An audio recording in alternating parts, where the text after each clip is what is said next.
నమస్తే అన్న, అందరికీ నమస్కారం. కువైట్లో అకామా లేని ప్రవాసులు ఎవరైతే ఉన్నారో వాళ్ళు చాలా జాగ్రత్తగా ఉండాలి. అలాగే కువైట్కు వాళ్ళు వచ్చేటప్పుడు కూడా కొత్త వీసాతో అకామాతోనే వచ్చింటారనమాట. అలాగే వారు పని చేసే చోట ఇబ్బందులు కావచ్చు, జీతాలు ఇవ్వకపోవడం కావచ్చు, కొట్టడం తిట్టడం కావచ్చు, పని ఒత్తిడి కావచ్చు, లేకపోతే రకరకాల కారణాలతో వాళ్ళు పని చేసే చోట నుంచి పారిపోయి బయటికి వచ్చి మనం చూసుకుంటే ఆర్థిక పరిస్థితుల కారణంగా ఇంకా కువైట్లోనే పనిచేస్తూ ఉన్నారు. ఇటువంటి వారిని మనం చూసుకుంటే కొన్ని గ్రూపులు ముఠాలు అయితే టార్గెట్ చేస్తూ ఉన్నాయన్నమాట. అకామా లేని వారికి కువైట్లో ఎవరు సామాన్యంగా పని ఇవ్వరు. ఒకవేళ ఇచ్చినా కానీ మనం చూసుకుంటే తక్కువ జీతం మరియు అలాగే తక్కువ బత్యాలు అయితే ఇస్తూ ఉంటారన్నమాట. అంటే ఇతరులకు 20 దినార్లు ఇస్తూ ఉంటే వీళ్ళకు 10 దినార్లు ఇస్తూ ఉంటారన్నమాట. ఇటువంటి నేపథ్యంలో చాలామంది అకామా లేని ప్రవాసులకు ఆర్థిక ఇబ్బందులు ఉంటాయి. ఇండియాకు వెళ్ళలేక, కువైట్లో ఉండలేక సంవత్సరాల తరబడి అయితే నలిగిపోతూ ఉన్నారు. ఎప్పుడైనా కువైట్ కానూన్ పెట్టినప్పుడు, లేకపోతే ప్రవాసులు పోలీసులకు పట్టుబడినప్పుడు ఈ కువైట్ నుంచి ఇండియాకి అయితే బహిష్కరణ చేస్తూ ఉన్నారు. అకామా లేని ప్రవాసులను ముఖ్యంగా మనం చూసుకుంటే కానీ టార్గెట్ చేసి వీళ్ళ చేత క్రిమినల్ పనులు అయితే చేయిస్తూ ఉన్నారు. డబ్బు ఆశ ఎక్కువగా చూపించేసి కొంతమంది అకామా లేని ప్రవాసులను ఆకర్షిస్తూ ఉన్నారన్నమాట. వాళ్ళ చేత మనం చూసుకుంటే మద్యం తయారీ చేయిస్తూ ఉన్నారు, మాదక ద్రవ్యాలు అక్రమ రవాణా చేయిస్తూ ఉన్నారు, వ్యభిచార కార్యకలాపాలు చేయిస్తూ ఉన్నారు.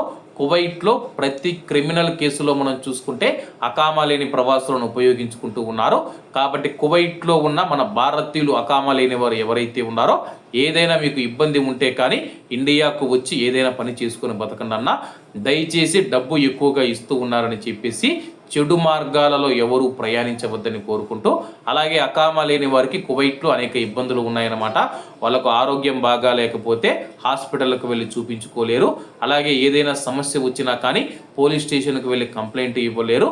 అలాగే పని చేసే చోట మనం చూసుకుంటే వాళ్ళకు డబ్బులు పని చేసినప్పుడు జీతాలు కూడా ఇవ్వకుండా అయితే ఎగగొడుతూ ఉన్నారన్నమాట. కాబట్టి అకామా లేని మన భారతీయులు ఎవరైతే ఉన్నారో కువైట్లో ఉండి ఇన్ని ఇబ్బందులు పడే బదులు ఇండియాకు వెళ్ళి కొత్త జీవితాన్ని ప్రారంభించాలని చెప్పి ప్రతి ఒక్కరిని కోరుకుంటూ ఉన్నాను.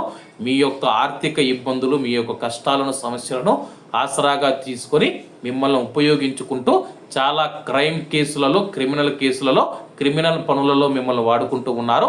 మీరు పట్టుబడితే కానీ మీకు జైలు శిక్ష లేదా జరిమానా పడుతుంది. మరికొంతమందికి జీవిత ఖైదు, ఉరిశిక్ష కూడా పడుతూ ఉంది. పట్టుబడిన తర్వాత మీకు ఎవరైతే యజమాని ఉంటాడో ఆ యొక్క యజమాని కూడా పలకడనమాట. ఎందుకంటే మీరు చేసేది చెడు మార్గాలలో ఉండే పనులు కాబట్టి వాళ్ళు కూడా మనం చూసుకుంటే శనగలు తిని చేయగడుకున్నామంటారు కదా. అకామా లేని ప్రవాసులను తీసుకొని వచ్చాము, ఇరికిచ్చేసాము, ఏం సంబంధం లేదన్నట్టుగా మళ్ళా వేరే వాళ్ళని పిలిపించుకొని పనులు అయితే చేయిస్తారు. కాబట్టి అందరూ జాగ్రత్తగా ఉండాలని కోరుకుంటూ అందరూ బాగుండాలి, అందులో మనం ఉండాలి. అందరికీ నమస్తే అన్న. జై హింద్.